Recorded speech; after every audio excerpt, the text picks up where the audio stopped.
আসসালামু আলাইকুম। কয়েকদিন আগে একটা ভিডিও বানিয়েছিলাম। সূরা ফাতিহার মধ্যে বলা হয়েছে ইহদিনাস সিরাতাল মুস্তাকিম। হে আল্লাহ, তুমি আমাকে সহজ সরল রাস্তায় চালাও।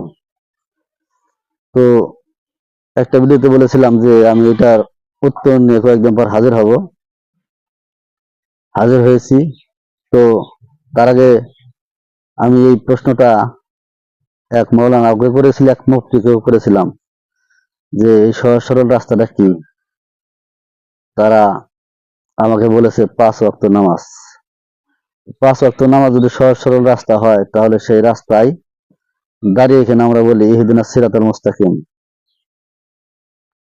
তো আজকে চেষ্টা করবো উত্তরটা দেওয়ার জন্য। আল্লাহ কোরআনের ভিতরে ঘোষণা করেছে যে তুমি ওই প্রকৃতির অনুসরণ করো যে প্রকৃতিতে আমি মানুষ সৃষ্টি করিয়াছি। এটাই সরল ধর্ম।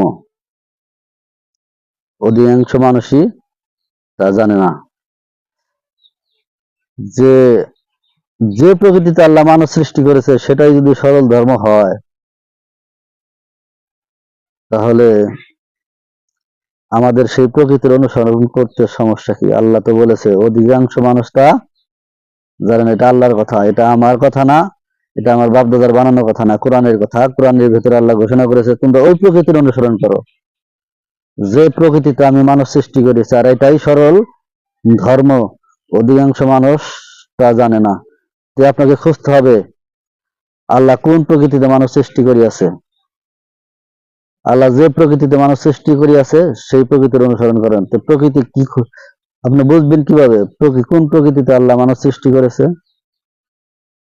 হ্যাঁ, আপনাকে খুঁজতে হলে, বুঝতে হলে একজন কামেল মুর্শিদের কাছে যেতে হবে যে আল্লাহ কোন প্রকৃতিতে মানুষ সৃষ্টি করিয়াছে।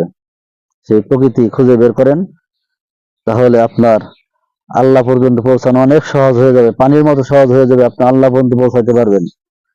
তো বন্ধুরা, ভালো থাকবেন, সুস্থ থাকবেন।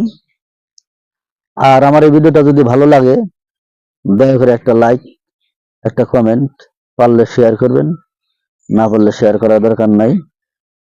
আপনি নিজের থেকেই বাহিরে মোবাইলে হয়তো যদি শেয়ার করার সমস্যা হয়, তাহলে নিজে থেকেই এই দাওয়াতটা, এই প্রকৃতির দাওয়াতটা আপনার আশেপাশের ভাই বেড়াদার, বন্ধু বান্ধব সবাইকে এই প্রকৃতির দাওয়াতটা দিবেন। আল্লাহ বলেছেন তোমরা ওই প্রকৃতির অনুসরণ করো যে প্রকৃতির আমি মানুষ সৃষ্টি করিয়াছি। তো ভালো থাকবেন, সুস্থ থাকবেন। আল্লাহ হাফেজ।